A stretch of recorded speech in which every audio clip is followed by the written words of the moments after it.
አንድ ጊዜ አባ ቢሾይ ይኖሩበት በነበረው ገዳም ላይ ክርስቶስ በአንድ ተራራ እገለጣለሁ ብሎ ለመነኮሳቱ ይነግራቸዋል። እየሰማችሁ ነው? እና እነዛ መነኮሳት እየተሯሯጡ በተባለው ሰዓት የክርስቶስን መልክ ለማየት መንገድ ይጀምራሉ። እና አንድ አባት ሸምገል ያሉ ያንን ተራራ መውጣት የማይችሉት አባት ግን ከተራራው ቁጭ ብለው እባካችሁ ተሸክማችሁ ይዛችሁ መጡ እባካችሁ እያሉ ይለምናሉ። እና እነሱ እርሶን ስንሸከም እርሶን ለመሸከም የምንወስድበት ሰዓት የጌታን መልክ ከማየት ወደ ኋላ ሊያረገን ይችላል እያሉ እያለፏቸው ይሄዳሉ።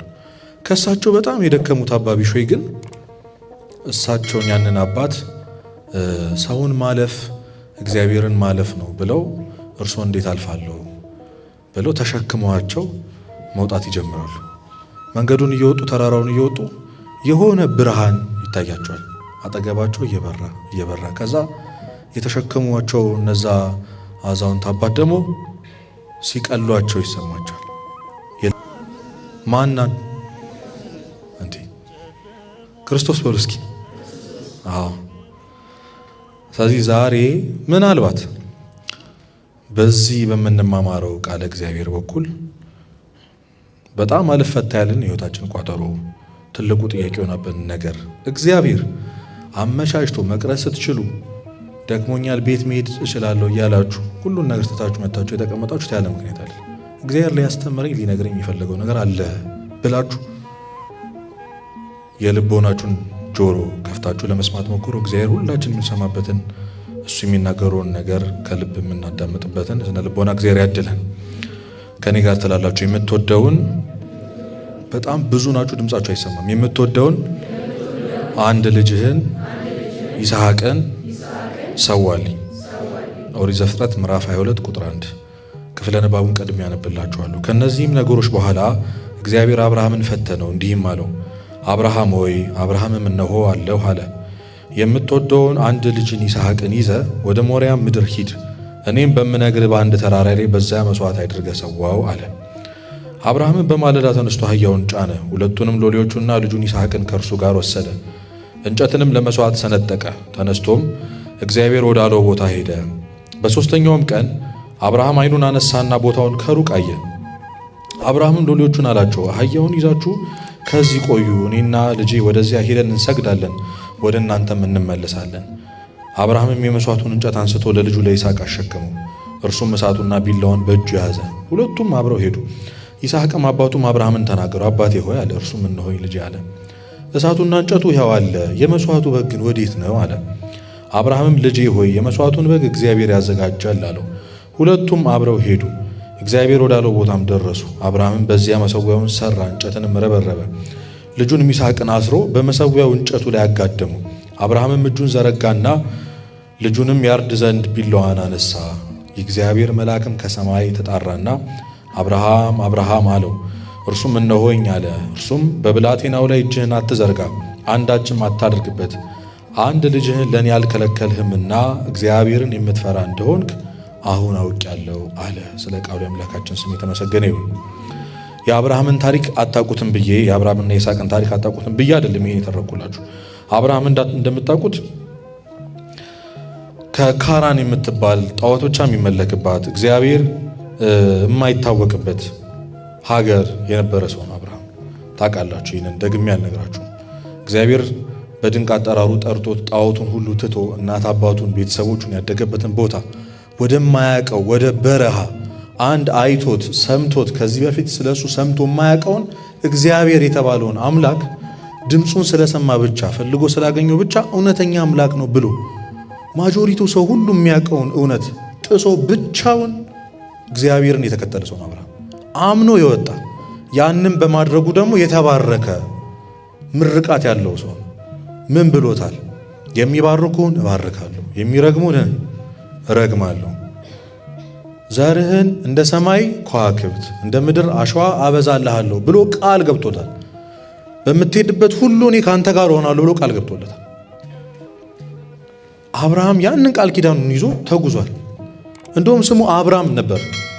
እግዚአብሔርን ካገኘ በኋላ ነው ስሙ የተቀየረው። ሰው እግዚአብሔርን ሲያገኝ ነው ህይወቱ የሚቀየረው፣ ሲያውቀው ነው፣ እሱን አምኖ ሲወጣ ነው። አይደለም ስሙ ህይወቱ የሚቀየሩ። አብርሃም የብዙሃን አባት ተባለ። አብርሃም እግዚአብሔርን አምኖ ስለወጣና ያ ሁሉ ባለጸጋ ሆኖ ሁሉ ነገር ኖሮት የሚኖረው ግን በድንኳን ውስጥ ነበር። ድንኳን ዘርግቶ ነበር አብርሃም የሚኖረው። ግን አብርሃም ሁሉ ኖሮት አንድ የጎደለው ነገር ነበር፣ እሱም ልጅ ነው። ምክንያቱም ሚስቱ ሳራ መውለድ አትችልም ነበር። በጣም ብዙ ነገሮች ሞክረዋል። እንደውም ከአጋር ከምትባለው ከሰራተኛው ውለድ ያለ ዘር እንዳንቀር በቃ ውለድ በእኔ ምክንያት እንዲከምቶን ብለው እስማኤል የሚባል ልጅ ወልደዋል። እግዚአብሔር የኔ ልጅ አይደለም ብሎ አስወጥቷቸዋል እነሱ። ከዛ በኋላ እኔ ልጅ ሰጣቸዋለሁ ብሎ እሱ 100 ዓመት ካለፈው በኋላ እሷ 90 ዓመት ካለፋት በኋላ ልጅን ሰጥቷቸዋል እግዚአብሔር። ማንም የሚባል ይውላችሁ አባቶች አንድ ሰው የሆነ ጥያቄ ሲጠየቅ የማይመልሰው ከ3 ምክንያት ነው ይላሉ። ከስንት? አሁን ከስንት ስላችሁ ያልመለሳችሁ ሰዎች ስሙኝ፣ ለምን እንዳልመለሳችሁ ልንገራችሁ። የመጀመሪያው ካለማወቅ ነው ይላሉ። ካለምን? አሁንም ስሙኛል የመለሳችሁ ሰዎች ካለማወቅ ነው እንዳላችሁ ያልኩትን ድገሙ እያልኩኝ ነው አይደለ? ስለዚህ አይደለም ማለት ነው ሁለቱም ምክንያቶች። ሁለተኛው ከኩራት ነው ይላሉ። ከኩራት እየሰማችሁ ነው። ሶስተኛው ደግሞ ከንቀት ነው። አንድ ነገር አግኝቶ ማጣት በጣም ከባድ ነው አይደለ? የሆነ ጊዜ የሆነ ነገር ኖሯችሁ የሆነ አፎርድ ማድረግ የምትችሉት ነገር ኖሮ ወይ በውጤት ጎበዝ ሆናችሁ ብቻ የሆነ ነገር አግኝተን ከዛ ማጣት ይከብዳል። አለ ማግኘት ይሻላል አይደል? በጣም ጓደኛ ከቧችሁ ብቸኛ ከመሆን ብቸኛ ሆኖ ኖሮ መኖር አይሻል? አንድ ነገር አጣጥሞት ያንን የሚጥመውን ነገር ወስዶ ለምሳሌ ርቧችሁ አንድ ጉርሻ ጎርሷችሁ ከምትተው ባትበሉ አይሻል?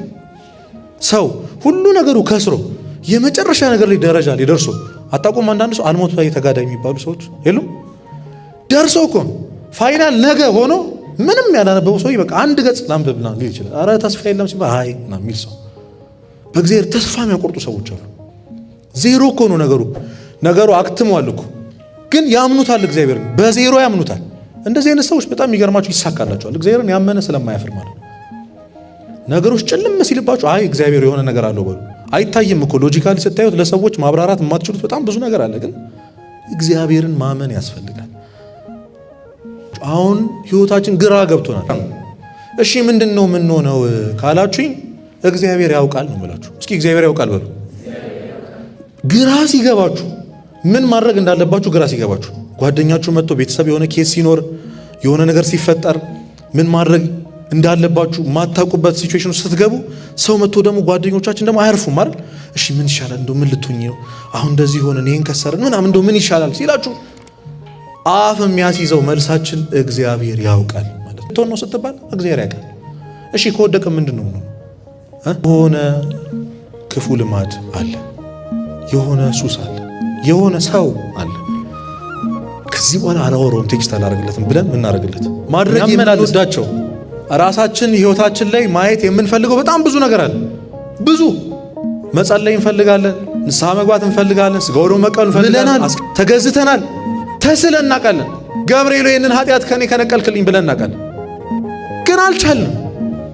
መብራት አጥፍተን መኝታ ቤታችን ቆልፈን የምናድርገው አንፈልግም እኮ እውነት አንፈልግም እንደዚህ መሆን። ሄደን መጨረሻ ላይ ተስፋ ቆርጠን ራስን አጥፋ የሚል ድምፅ ነው ጆሮአችን ላይ